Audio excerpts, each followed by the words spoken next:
What's up, Fantasy A-Team Nation? I'm your host, Josh Jenkins, and tonight's video, we are going to unveil our Week 8 waiver wire picks. But before I start the show, I'd like to welcome my co-host, Zach Roberts, back to the show. Welcome back, Zach. What's up, people? How you doing, Josh? 18 Fantasy Nation. Let's do this, man. Let's get you guys back on these win streaks, man.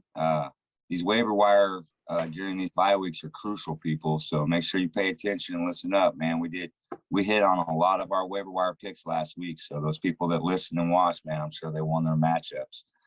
So let's get to this matchups, man. For the waiver wire, we got a bunch of them. All right, first we're going to start off with the quarterbacks. No certain order. First, I'm going to throw out Carson Wentz, Indianapolis Colts. Last week, he went 17 of 26 for $150, 2 touchdowns. He had 4 receptions for 23 yards and a touchdown, 2 fumbles.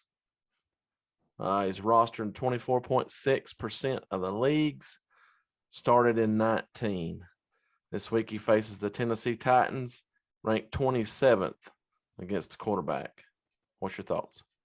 Well, yeah, Wentz, he didn't throw for a ton of yards, but he was solid with his numbers last week. So with that said, he's 24% roster. There's a chance to pick him up. He's going to have better numbers versus Tennessee this week.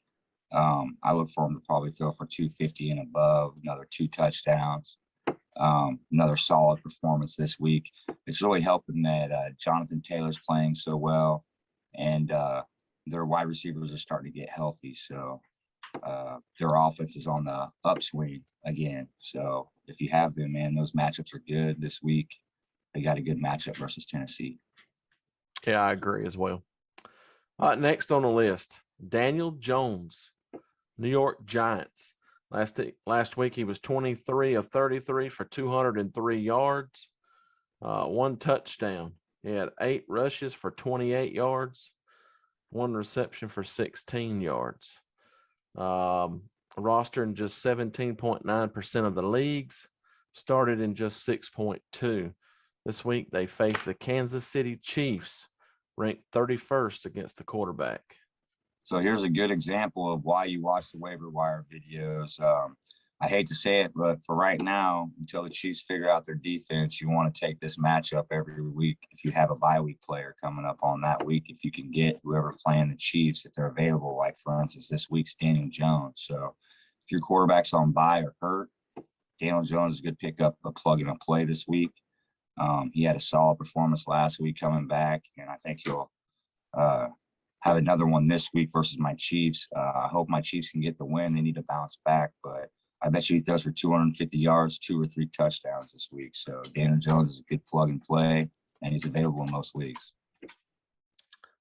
Yeah, I agree. With KC's defense being as slack as it is this year, teams are really able to score on them. So, yeah, you might want to pick the team they're playing. So, for right now, that's what it looks like. You know what I mean? I hate to say it because I love my Chiefs, but for right now, you got to play the matchups, and right now, that's a good matchup. All right, next on the list, we got Teddy Bridgewater. Last week, he went 23 of 33 for $187, 2 touchdowns. He also had 1 interception. He's rostered in just 8.9% of the leagues, started in just 3.5. This week, he faces the Washington Redskins. They're ranked 32nd against the quarterback. So here's another good example, and this is why he's on the waiver wire video, is Teddy Bridgewater's. You can get him in most leagues. He's going to put up solid numbers like he did last week, just like he did or he's going to do when he plays the Chiefs, I'm sure. But he's going to throw for probably 250 yards, maybe 2-3 touchdowns. Jeudy's coming back this week, so that could help out their offense. And it's kind of been a question mark, but it looks like they're starting to get a little bit of momentum going back with their offense. As long as Teddy Bridgewater can stay healthy. He had the week 2 weeks ago where he had 3 picks and 5 sacks. So if he can build off what he did last week, and they probably even get the win maybe this week. So He's there available as a plug and play. If you got anybody on bye week and you can't get Daniel Jones, play this matchup. Yeah, I agree. He seems to be a pretty reliable quarterback. Someone you might want to pick up stash. He's got some good players out there. Jerry Jeudy coming back, Tim Patrick, Sutton. Yeah, Cortland Sutton, Melvin Gordon in the backfield. Noah Fant. Yeah, they've actually, that's what we were saying. Like, they've had a little bit of trouble with their offense, people, but they have a chance to go on an uptick. And that's what he was saying too. It's what he's getting at is Teddy Bridgewater has a real good IQ. So even though he had that bad week where he turned the ball over a lot and got sacked, that isn't going to happen most of the time. For most of the part, he's going to have ball security and at least get you the 250 plus yards. So look for him to do the 250, maybe even 300 this week, and probably 3 touchdowns. I look for Jerry Jeudy to get back to drawing the double teams and stuff, which will open it up for Sutton and Fant and everybody else. So it's going to be an uptick in their offense. I will watch, I bet. Yeah, I agree. Next, we got Mac Jones, New England Patriots. This week's matchup against the Los Angeles Chargers is not going to be as easy as it was last week for him. They put up 54 points last week. So last week he was 24 of 36 for 307 yards, 2 touchdowns. He had 3 rushes for 19 yards. He's rostered 13.8% of the leagues, started in just 9.5. Yeah, so we've been saying this, that Mac Jones is kind of like Teddy Bridgewater, but rookie. So he's like he's ahead of where Teddy Bridgewater is because he's a rookie and he's already playing as well as he is. So he's just like him. He's going to be proficient. He's going to get you your solid numbers. He had a great week last week, and we've been saying this now for several weeks. We've had him on our waiver wire video for a couple of weeks. So if you didn't pick him up already, you can pick him up and stash him. Or this is another instance where it's a good matchup. It's not as good as last week, so he may not put up the 300 yards. He may only put up 250, but you saw in Belichick's offense, he could easily put up 250 and 4 touchdowns. So depending on how they lean when they get in the red zone, Mac Jones is pretty smart. If he can't get anyone open, he'll probably try to run the ball in. So I look for him to have at least probably 250 and 3 touchdowns. He could even throw for 300 yards, but I believe it'll probably be between 250 and 300, and he'll probably throw, 3 touchdowns. So it's another good pickup and play. Yeah, I agree. Next on the list, we have Ben Roethlisberger. Last week, the team had a bye for week 7. This week, week 8, they take on the Cleveland Browns, ranked 29th against the quarterback. So what's he rostered, you said? I'm not for sure. Okay, well, he's probably available. That's why he's on the list. And he's playing Cleveland 29th. So if he's playing Cleveland, he's going to have some pretty good numbers. And they like to dish the ball out there everywhere. Deontay Johnson and Claypool get the ball a lot there. And with Najee Harris throwing the ball, it's sucking the defenses forward. That's why these guys are getting such good numbers. So look for Roethlisberger off the bye to have plenty of stuff installed in their offense to utilize to expose the Cleveland's secondary. And I look for Ben Roethlisberger. He's one of those solid guys as well. I know that he's had a few bad games this year, but he's a veteran and coming off a bye week. I look for him to have a solid game plan and play well versus Cleveland. So you could easily pick him up and play him this week if you got somebody that's on bye week, but we've given you better matchups than this. But if he's available and you can get him, you can't get one of the other guys, pick him up and play him. I mean, you won't be disappointed. I bet you Roethlisberger, depending off your PPR league, I bet you he throws 30 plus times. So that's like 30 points right there, depending on what your scoring system is. And then he's going to probably throw for 300 yards and 3-4 touchdowns, knowing Ben Roethlisberger. So he always throws for a lot of attempts and a lot of completions. So he's a solid play. Yeah, he's actually rostered 11.6% of the league, started in just 1.2. So he's very much available. And a good matchup this week. Yes. Next, we're going to jump into running backs. First on the list, I've got Kenneth Gainwell. Last week, he had 5 rushes for 20 yards, 4 receptions for 41 yards, and a touchdown. He also had 1 red zone target. He's rostered in 14.5% of the leagues, started in just 6.4. This week, they take on the Detroit Lions, ranked 28th against the running back. Yeah, so this is a good matchup, although I did read that they're going to bring in and do a dual running back. So Gainwell is going to take over the full duties. However, whatever duties he had in the last game with those numbers, which was 75-plus yards and a touchdown, 75-plus yards on touches and a touchdown. So they're going to give him the ball. They realize they can rely on him. He's played solid where he's been asked to step up for Sanders even before this last game when Sanders was hurt. So Gainwell, I believe, they could have a standout game this week. He's a solid pass catcher, and he can run the ball pretty decently, but he is going to share duties. Do you know who – I forgot who it was that they were going to they picked someone up off the – Well, I think Boston Scott is going to be the backup. Oh, no, it was Howard. Howard coming in back though too. I believe they said that maybe this week Howard could play. Jordan Howard? Yeah, I just read that today. So whatever they're going to do, they have multiple backs, but Gainwell's a great play because he's already shown that he can carry some of the load, and he's been really productive.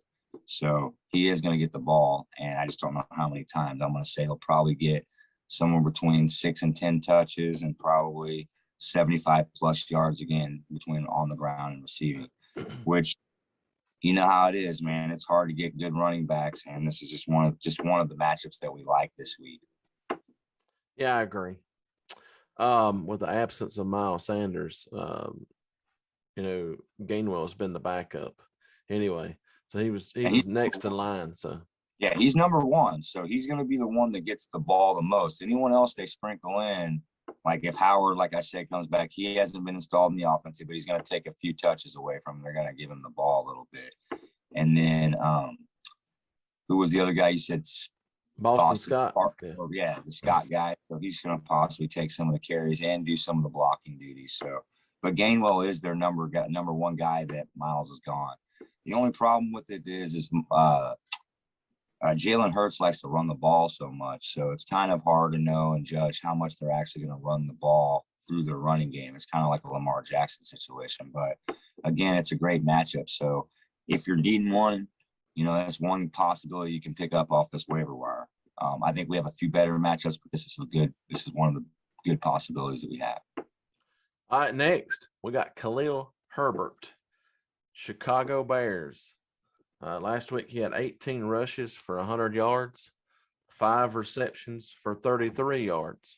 He's rostered in 44.8% of leagues, started in 30% of leagues.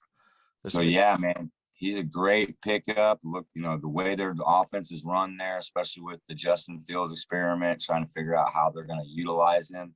They're giving him the ball. They're leaning on their run game just like they did with Montgomery. So Kahlil Herbert, another solid stud. He's proven it. Had 125-plus yards on the ground and receiving and a touch. What, do you have 1 touchdown?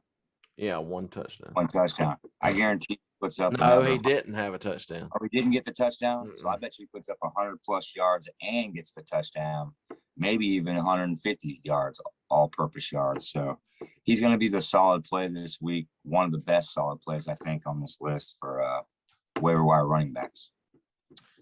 Next, we have Alex Collins for the Seattle Seahawks. This last week, he had 16 rushes for 35 yards, 1 reception for 9 yards. He's rostered in 51.4% of leagues, started in 15.9. This week, they faced the Jacksonville Jaguars, ranked 21st against the running back. They played New Orleans last week, right? Yeah, so New Orleans has a solid front line, man. They stuff everybody, but look at how many times he got the ball. 16 times they're leaning on him, especially with Wilson gone. So Geno Smith is so-so, so they're going to pass when they have to. Every now and then they're going to hit a DK Metcalf home run like they did on that game. But for the most part, they're going to lean on that run. And it looks like Alex Collins is the guy, dude. He's carrying the load there. I know he didn't have a super huge performance, but he's going to have a better game this week. It's not going against such a hard defensive front. Jacksonville's kind of got a weak front. They give up a lot. What did you say? They're 21st? Yes, so they 21st. They give up a decent amount of yards, and Alex Collins is the main back. You can see he had 16 carries, so he carries the load there. So look for him to have a better game this week. I bet you he goes for over 100 yards on the ground and in the air, probably more like 125, and I bet you he gets a touchdown this week. Yeah, I agree.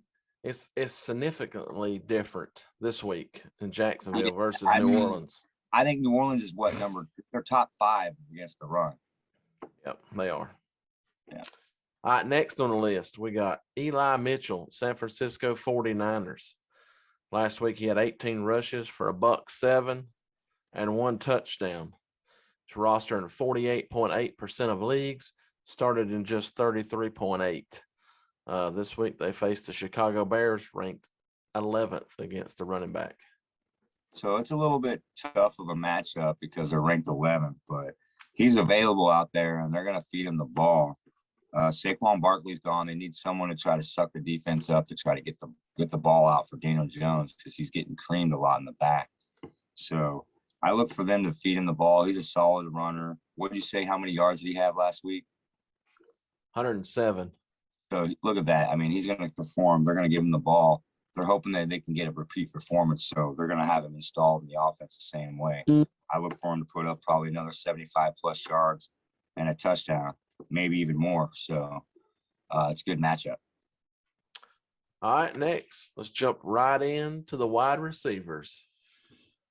First on the list, we're going to have Cole Beasley. Last week, week 7, was a bye for those guys. He's rostered in 44% of leagues, started in just 16.4. This week, they take on the Miami Dolphins, ranked 30th against the wide receiver. What's your thoughts? Yeah, I think it's a great matchup. I think Cole Beasley, and Josh Allen are starting to heat up together. Their chemistry is really heating up.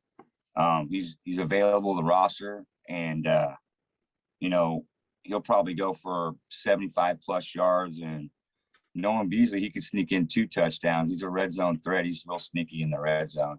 And like I said, Allen and him's chemistry is heated up. They're gonna double team Diggs a lot in the red zone, which that's why it leaves Beasley open so much. And with Dawson Knox still injured, it just kind of makes him a red zone threat. Yeah, I agree. I think the Bills are pissed this week. They're 4-2, coming off the losses. Miami's just another stepping stone in their path to the division title. I look for a tremendous game for Josh Allen, Cole Beasley, along with Emmanuel Sanders. So, yeah, definitely get you some of Beasley, stash him or throw him in your lineup. All right, next on the list, we got Tim Patrick from the Denver Broncos. Last week, he had 2 receptions for 16 yards. He didn't have a touchdown, although he had 1 red zone target. They were trying to give him the ball. He's rostered in 30.9% of the leagues, started in just 7.6. This week, they take on the Washington Redskins, and they're ranked 31st against the wide receiver. Yeah, so he's going to have a great matchup.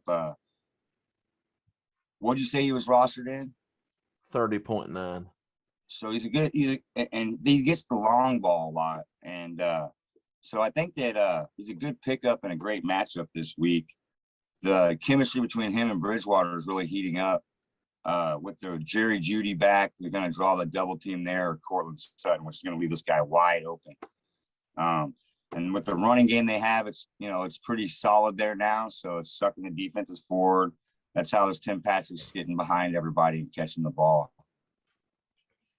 Yeah, I agree. I think this will be a heck of a matchup between these 2 teams this week. Next on the list, we got Robby Anderson, the Carolina Panthers. Last week, he had 3 receptions for 14 yards. He's rostered in 52.5% of leagues, started in just 2.5. This week they take on the Atlanta Falcons, ranked 26th against the receiver.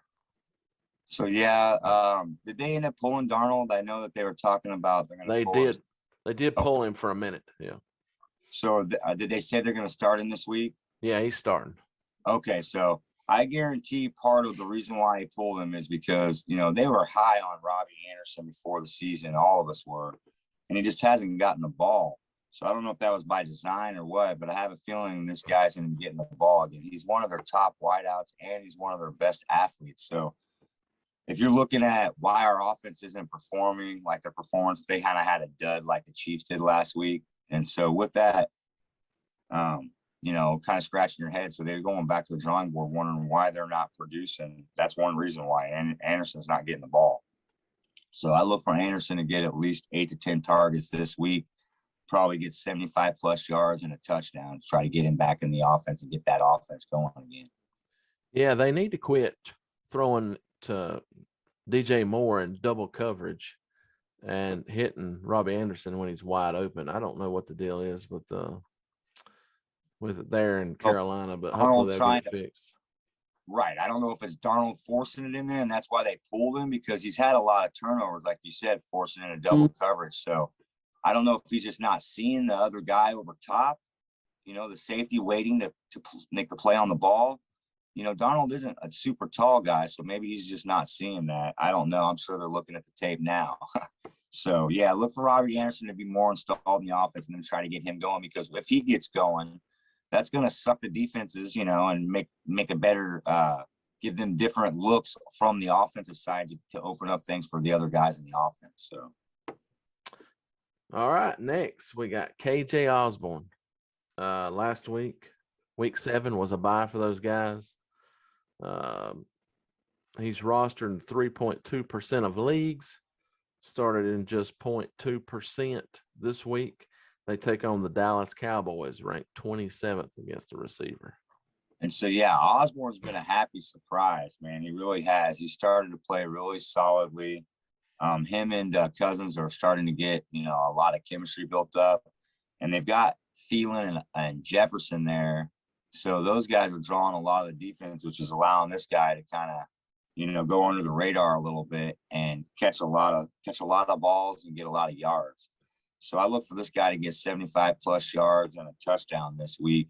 I know that between him, Thielen, and Jefferson, there's only so many yards to be had.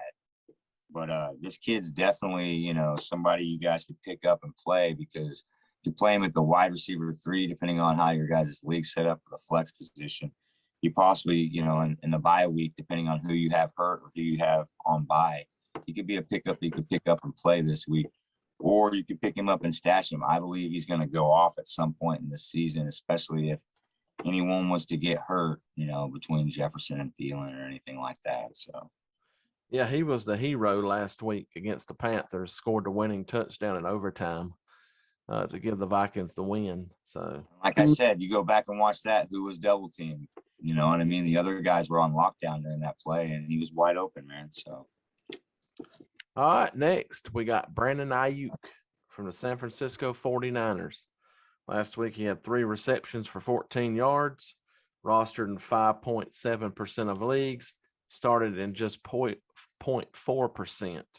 This week they take on the Tennessee Titans, ranked 32nd against the receiver. So that's what I was just going to say. So this week's matchup's 10 times better than last week's matchup. So he ain't going to put up 15 yards, people. And he's one of those under the radar guys that people aren't paying attention to. Everyone knows that he's good, but people have dropped him because of the way they use the passing game there. And it's been kind of a dumpster fire because of the back and forth between the quarterbacks. However, this week they have an amazing matchup. Garoppolo's back. Garoppolo and him played together last year, so they already had some chemistry coming into this year. Look for Aiyuk to get the ball when Samuel's double team, and I think that he'll have a way better. I think that he'll go for the probably 50 to 75 yards and a touchdown this week. And he's pretty fast, so he could break one and go over 100. But we'll see. He's a solid pickup, and you can plug him and play him in the bye week, like the last guy, either at the wide receiver 3 position, or if it's the flex position, depending on how your league's set up. But you could play him this week. Yeah, I figure they're probably going to double team Deebo Samuels. And, Aiyuk will get the ball more this week probably. And, Eli Mitchell saw as he makes the defenses honest, and he can catch the ball out of the backfield. Yeah, agreed. And sometimes he'll even rush the ball. So, yeah, Aiyuk's fast. Yes, he is fast. All right, let's jump into the tight ends. First, I've got Robert Tonyan for the Green Bay Packers. Last week, he had 4 receptions, 63 yards, and a touchdown. Also had 1 red zone target, so they were trying to get him the ball again. He's rostered in 54.4% of leagues, started in just 10%. All right, this week they face the Arizona Cardinals, and they are ranked first against the tight end. That's what I was going to say. If they play Arizona, that's going to be a tough matchup. But we're talking about Green Bay and Aaron Rodgers, and the fact that Lazard and Devontae Adams probably aren't going to play this week. I know Adams probably isn't because he's on the COVID list. And what's Lazard's injury? No, he's got COVID too. So they both have COVID. Neither one of them going to play for at least, 8 days or something or more. So they have to test negative twice. So with that said, sorry, excuse me, he's going to get the ball a lot, dude. He's already the favorite tight end target for Rodgers, and those 2 guys are out. He's going to be installed in the offense big time, and he's an athletic stud, kind of like Hawkinson. So I look for him to get the ball a lot this week. So if he's available, because what he said, he's like 50-something%, so he's about half. If you can get him, man, pick this dude up. Not only is he a plug and play this week, but depending on who your other tight end is, he could be a plug and play every week. And that's something I want to get to real quick since we're on the tight end issue, people. Nobody's watching our tight end videos, which, hey, that's on you guys, but that's the weakest part of almost everyone's team. And if you can watch the videos, last week we hit on almost every guy we put on the waiver wire video for tight end. So you guys should check those tight end videos out. I'm telling you, they may win you your week and help you win your league. So that's why we put them out. All right, next we got Evan Engram from the New York Giants. Last week, 6 receptions, 44 yards. He didn't find the end zone, but he had 1 red zone target, so they were looking for him. He's rostered in 20.4% of leagues, started at 5.5.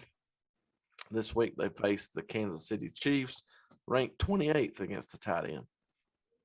So, yeah, I hate to say it, but, man, in this situation, it's a plug and play versus my Chiefs. We got weak defense. And Evan Engram is an athletic specimen, dude. He gets banged up a lot, and he's had a tough time.